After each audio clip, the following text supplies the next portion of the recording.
அறிமுகப்படுத்துறீங்களா? என்னுடைய பேர் எமிலி அதிசயராஜ்.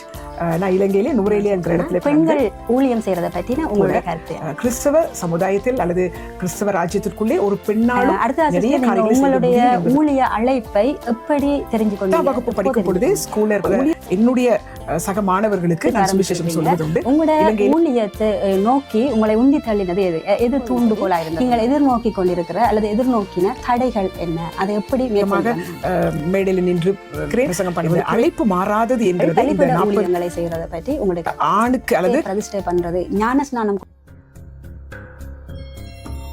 என்னுடைய அடுத்த கேள்வி என்ன அப்படின்னு சொன்னா சிஸ்டர், இப்போ நிறைய பெண்கள் ஊழியம் செய்து கொண்டிருக்கிறார்கள். அநேகமான ஊழியம் செய்கிற பெண்கள் கணவனோடு சேர்ந்து ஊழியம் செய்கிறவர்கள், அதாவது கணவன் ஒரு ஊழியக்காரனாக இருந்தால் அவர்களோடு சேர்ந்து பக்கத்துணையாக ஊழியம் செய்கிறவர்கள்.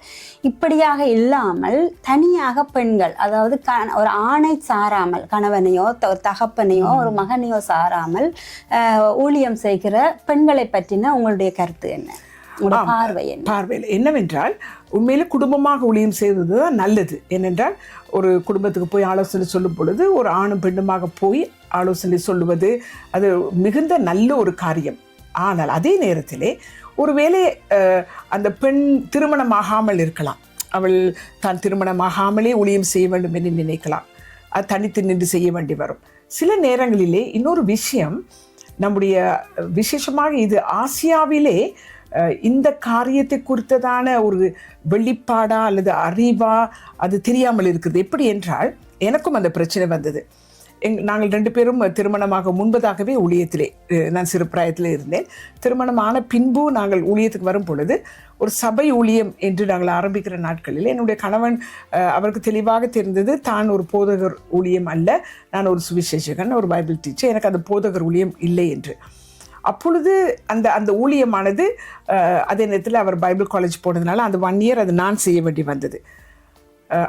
அநேக ஊழியர்களால் நான் தாக்கப்பட்டேன். அது எப்படி ஒரு பெண் ஊழியம் செய்ய முடியும், ஒரு பெண் தனித்து நின்று செய்ய முடியும் என்று. அது நிமித்தமாக என்னுடைய கணவனுக்கு அந்த அழைப்பு இல்லாமல் இருந்தும் நான் அவரை உந்தி தள்ளி, ஏனென்றால் எல்லாரும் கேட்கிறார்கள், கணவன் தானே போதகராக இருக்க வேண்டும், மனைவி எப்படி போதகராக இருக்க முடியும் என்று உந்தி தள்ளினதினாலே அவருடைய அழைப்புக்குள் அவரை நிற்க விடாமல் இந்த சுற்றத்தார் பேசினார்கள் அல்லவா, அதை வைத்து அவரை தள்ளி, அதனால எங்களுக்குள்ளே பெரிய ஒரு பிளவே உண்டானது. அந்த பிளவுக்கு பின்பதாகத்தான் நான் அறிந்து கொண்டேன், கணவன் மனைவியாக இருக்கலாம், தனித்தனி அழைப்பு இருக்கும். சில கணவனுக்கு சுவிசேஷ ஊழியம் தான் இருக்கும், அவருக்கு சபைக்குள்ளே ஊழியம் இருக்காது. சில மனைவிக்கு சுவிசேஷ ஊழியம் இருக்கும்.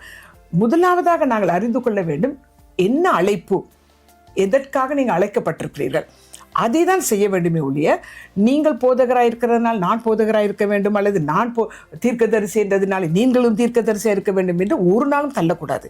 ஆகவே இன்று நான் சொல்லப்போனால் அதிக நேரம் எடுக்கும், அந்த அளவுக்கு என்னுடைய அழைப்பினால் பிரச்சனை இருந்தது. ஏனென்றால் கணவனுக்கு அந்த அழைப்பு இல்லை, அதனால அவர் அமைதியாக இருப்பார். ஸோ நான் தான் முன்னே போய் கொண்டிருப்பேன். அப்போ நான் முன்னே போகும்பொழுது எல்லாரும் என்ன நினைப்பார்கள் என்றால், நான் கணவனுக்கு எதிர்த்தோ அல்லது கணவனை விட ஒரு அது நல்ல ஒரு வார்த்தை, அடங்காமல் போகிறேனோ என்று கூட சொன்னது உண்டுதான். ஆனால் அது அல்ல. உண்மையாகவே இதை கேட்டுக்கொண்டிருக்கிறவங்களுக்கு நான் சொல்லுகிறேன், மனைவி வீட்டுக்குள் அடங்கிதான் இருக்க வேண்டும், அமைதியாக இருக்க வேண்டும், அது உண்மை. ஆனால் அழைப்பு என்று வரும் பொழுது அதற்கு விட்டு கொடுக்க வேண்டும். அதில் ஒரு பிரச்சனை என்றால் எப்பொழுதும் இந்த கலாச்சார பிரச்சனை உள்ளே நுழைந்து கொள்கிறது. கிறிஸ்தவ கலாச்சாரம் என்று ஒன்று இருக்கிறது, ஆங்கில கலாச்சாரம், தமிழ் கலாச்சாரம், எத்தனை பாஷைகள் உள்ள கலாச்சாரம் இருக்கிறது. ஆகவே கலாச்சாரத்தை கொண்டு இந்த அருமையான ஒரு அழைப்பை யோசித்து பாருங்களேன். என்னுடைய அழைப்புக்கு என் கணவனே எதிர்த்து நின்றிருந்தால், இந்த கிட்டத்தட்ட ஒரு 50 நாடுகளுக்கு அதிகமாக போய் இந்த 45 வருஷமாக செய்கிற இந்த ஊழியம் செய்திருக்க முடியாது. ஆனால் அவர் விஷயத்தில் ஒன்று நான் சந்தோஷப்பட வேண்டும் என்றால், எனக்கு விட்டு கொடுத்தார் இந்த ஊழியங்களை. ஆகவே நான் என்ன சொல்கிறேன் என்றால், கணவன் மனைவி என்கிறது வீட்டுக்குள்ளே தானே. சபைக்குள் வரும் பொழுது கணவன் மனைவி அல்ல.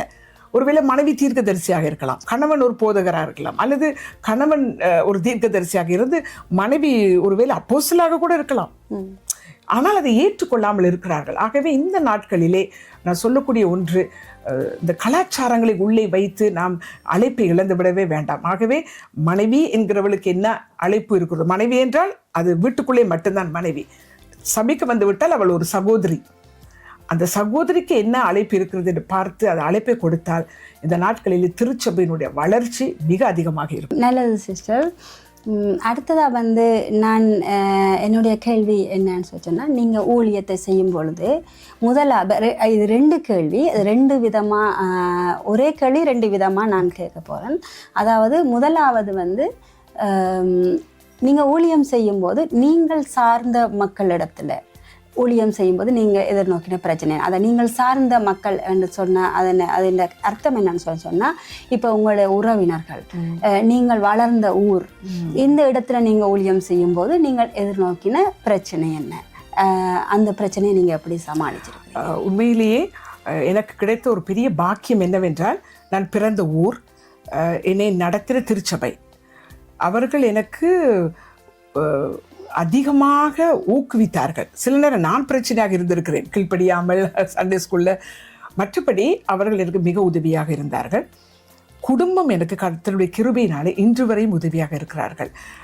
அது அவர்கள் ஏதாவதிலும் ஒரு ஊழியம், ஒரு பெரிய கான்ஃபரன்ஸ், அல்லது ஒரு கன்வென்ஷன் வைக்கணுங்கும் பொழுது என்னுடைய முழு குடும்பத்தினரும் எனக்கு ஒத்தாசையாக இருந்திருக்கிறார்கள். அவர்கள் எல்லா விதத்திலேயும், அது எனக்கு ஒரு பெரிய சந்தோஷம் இன்று வரையும் நான் சொல்லுவேன். காரணம் என்னவென்றால், சில நேரங்களிலே வெளி ஆட்கள் உங்களுக்கு விரோதமாக நிற்கும் பொழுது, உள்ளே இருக்கிறவர்கள் உங்களுக்கு இணைந்து இருக்கும் பொழுது அது பெரிய தைரியத்தை கொடுக்கும்.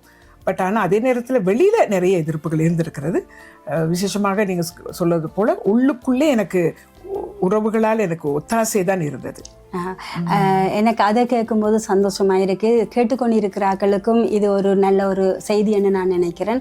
ஏன்னு சொன்னால், நாங்கள் பார்க்க வளர்ந்த பிள்ளை ஒன்று ஊழியம் செய்து என்று சொல்லும் பொழுது அவர்களுக்கு நாங்கள் முடிந்தவரையும் உறுதுணையாக இருக்கிறது அல்லது அவங்களை ஊக்குவிக்கிறது தான் ஒரு நல்ல ஊழியக்காரனை உருவாக்கும் என்றதான். இதே கேள்விக்கு இன்னொரு பதில் என்னவென்றால், அதாவது நான் ஓட்டத்தில் ஓடும் பொழுது தனியாக அல்ல, என்னுடைய குடும்பம் இருக்கிறார்கள் அல்லவா, பிறகு என்னோட படித்தவர்கள் எல்லாரும் இருப்பார்கள். ஓடும் பொழுது கூடவே அவர்களோடு ஓட வேண்டும். விசேஷமாக குடும்பம், மற்ற காரியங்கள். ஒரு சில காரியங்களிலே எதிர்ப்பு இருந்தாலும் இதில் ஒரு காரியத்தை நான் சொல்ல வேண்டும் என்னவென்றால், சில நேரங்களில் நாங்கள் ஒரு வர்ஷிப் டேன்னு வைக்கிறோன்னு வைங்களே, அப்போ அதற்கு எங்களுக்கு ஒரு பெரிய பணத்தொகை தேவையாக இருக்கும். வைத்துக்கொள்வோமே, ஒரு 10 லட்சம் ரூபாய் தேவையாக இருக்கிறது என்றால் அதிலே 5 லட்சத்திலே செய்து முடித்து விடுவேன். எப்படி என்றால், என்னுடைய அக்கா தங்கச்சி அவர்கள் நல்லாக தையல் செய்வார்கள். ஆகவே அந்த ப்ரோக்ராமுக்கு தேவையான துணிமணிகளை அவர்கள் தைத்து விடுவார்கள். இன்னொரு சகோதரி சமைப்பார்கள், அவர்கள் சமைத்து விடுவார்கள். என்னுடைய சகோதரருடைய பிள்ளைகள் வந்து நல்ல ஸ்டேஜ் டெக்கரேட் பண்ணுவார்கள், அவர்கள் செய்து விடுவார்கள். இப்படியாக அந்த வேலையை செய்யக்கூடிய எல்லாரும் கூட இருக்கிறதுனாலே நாங்கள் அனைவருமே ஒரு லேபராக இருப்போம். மீட்டிங் அன்றைக்கு தான் ஸ்டேஜில் நிற்போம், மற்றபடி ஃபுல்லாக நாங்கள் எல்லாரும் வேலைக்காரர்களாக இருப்போம்.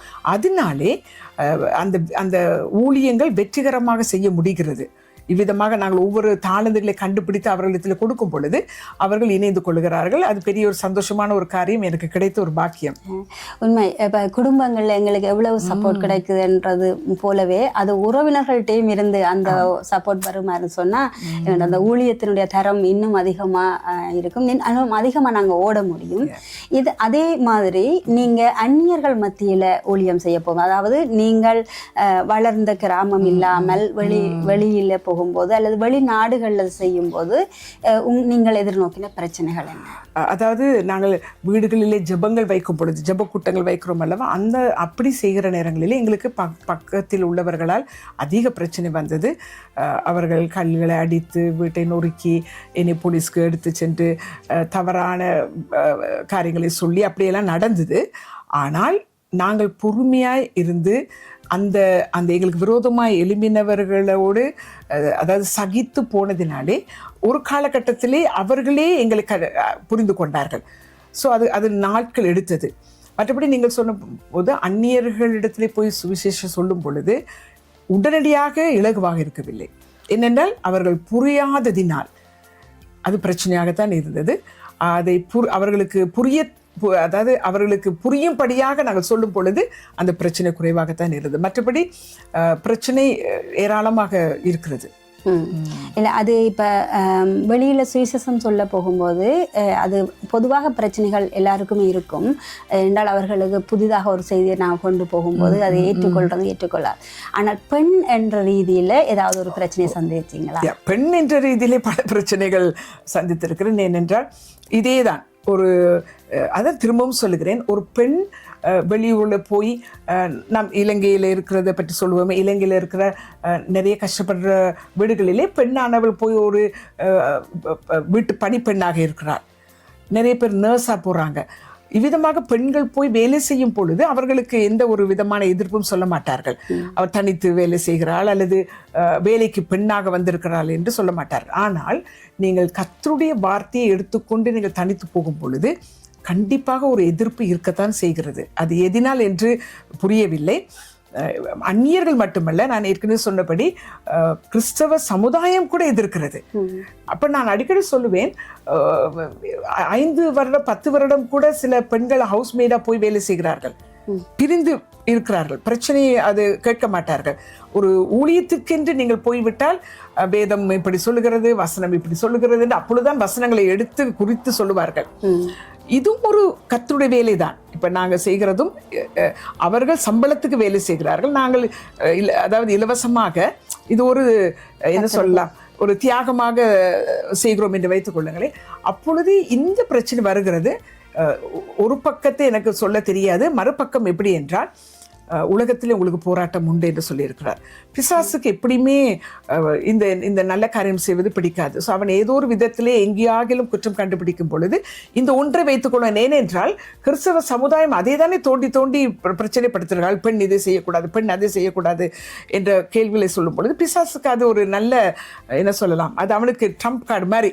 அதை எடுத்து வச்சுட்டு அதையே எடுத்து அவன் என்ன செய்றான், அங்கு போடுகிறான். ஆகவே நான் நினைக்கிறேன், இந்த பெண் எழும்ப வேண்டிய இடத்திலே பெண்ணுக்கு உதவியாக இருக்க வேண்டியது திருச்சபையும் திருச்சபையினுடைய தலைவர்களும் தான் இருக்க வேண்டும். அப்பொழுது நீங்கள் கேட்ட கேள்விக்கு பிரச்சனை இல்லாமல் போகலாம். பெண் எழும்ப வேண்டும், பெண் எழும்புறதுக்கு திருச்சபையின் தலைவர்கள் இருக்க வேணும், உறுதுணையாக இருக்க வேணும் சொல்லி நீங்கள் சொல்கிறீங்க.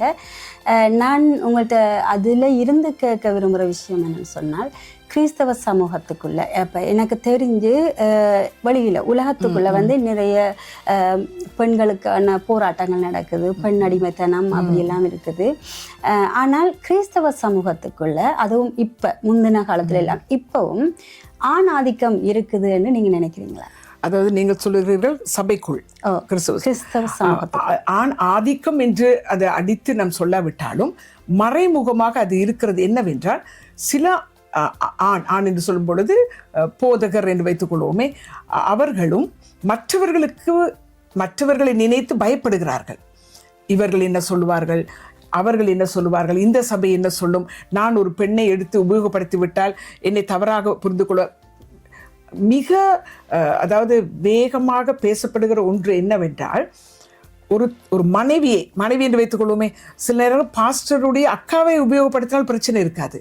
பாஸ்டருக்கு ஒரு தங்கை இருந்தால் தங்கையை எடுத்து உபயோகப்படுத்தினால் பிரச்சனை இருக்காது. மனைவியை எடுத்து உபயோகப்படுத்த முடியாத தடை ஏனென்றால் என்ன நினைப்பார்கள், மனைவி தலையை தூக்கிவிட்டால் இவர் மனைவிக்கு கீழே இருக்கிறார் என்ற ஒரு வித்தியாசமான காரியத்தை சொல்லி விடுவார்கள். அப்படித்தானே கதை இயற்கையாக இருக்கிறது அல்லவா? அதை நினைத்து தான் மக்கள் பயப்படுகிறார்கள் ஒழிய, உண்மையிலே சொல்ல போனால் அநேக இடங்களிலே நான் பார்த்திருக்கிறேன், போதகரை விட போதகருடைய மனைவி அதிகமாக ஜெபிப்பார். போதகரை விட போதகருடைய மனைவி சுவிசேஷம் சொல்லுவார். போதகரை விட போதகருடைய மனைவி அதிகமாக சத்தியத்தை எடுத்து பேசக்கூடிய தைரியசாலியாக இருப்பார். ஆனால் போதகர் தைரியமாக இல்லாமல், அவர்கள் அதைரியமாக இருக்கிறதுனால்தான் பெண்ணை எடுத்து உபயோகப்படுத்தாமல் இருக்கிறார்கள். இன்னொன்றை சொல்லிக் கொள்கிறேன்.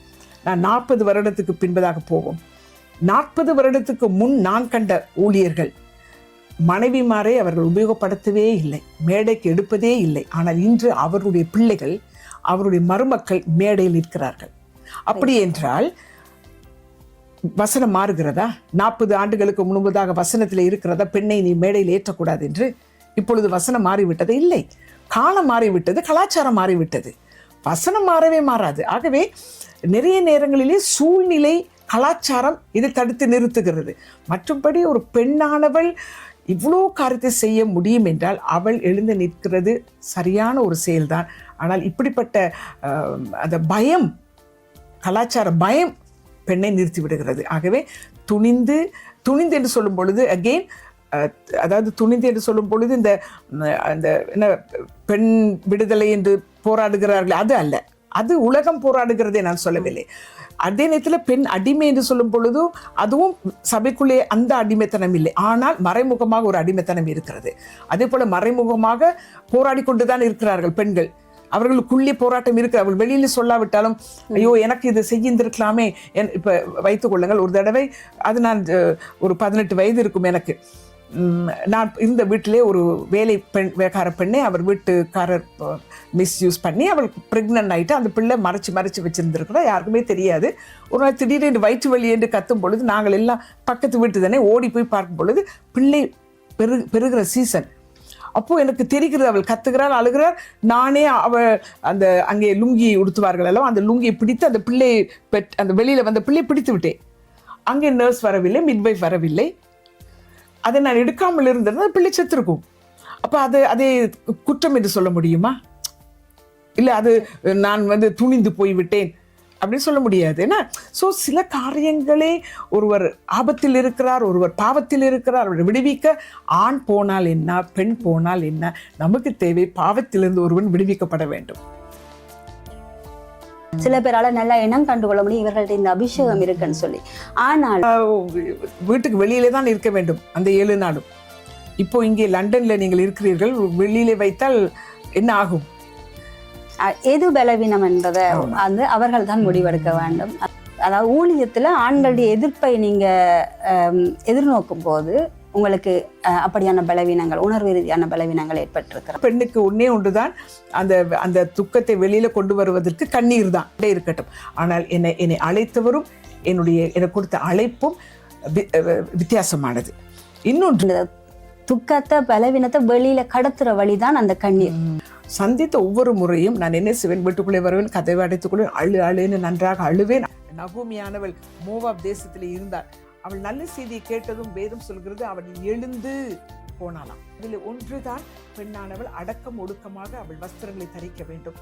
பெண்களின் ஊழியத்தை ஊக்குவிக்கிற பாரம் உங்களுக்கும் இருந்தால் நீங்களும் உங்களுடைய ஆக்கங்களை, உங்களுடைய கவிதைகளை எழுதி அனுப்புங்கள். அது மட்டுமில்லாமல் உங்களுடைய கருத்துக்களை, உங்களுடைய எண்ணங்களையும் எங்களுக்கு தெரியப்படுத்துவீர்களானால் இந்த நிகழ்ச்சியை நாங்கள் இன்னும் அழகாக பெண்களுக்கு பிரயோஜனமான விதத்திலே நாங்கள் செய்ய முடியும். ஆகவே உங்களுடைய கருத்துக்களை, எண்ணங்களை, உங்கள் ஆக்கங்களையும் கூட எங்களுடைய மின்னஞ்சலுக்கு, தொலைபேசி இலக்கத்துக்கு நீங்கள் தொடர்பு கொண்டு கொடுக்கலாம். அதையும் நாங்கள் இந்த இடத்துல நாங்கள் வாசிக்கிறதுக்கு தயாராக இருக்கிறோம். மீண்டும் இன்னும் ஒரு நிகழ்ச்சியிலே அடுத்த வாரம் உங்களை சந்திக்கும் வரை உங்களிலிருந்து விடைபெறும் உங்கள் சகோதரி வேணி.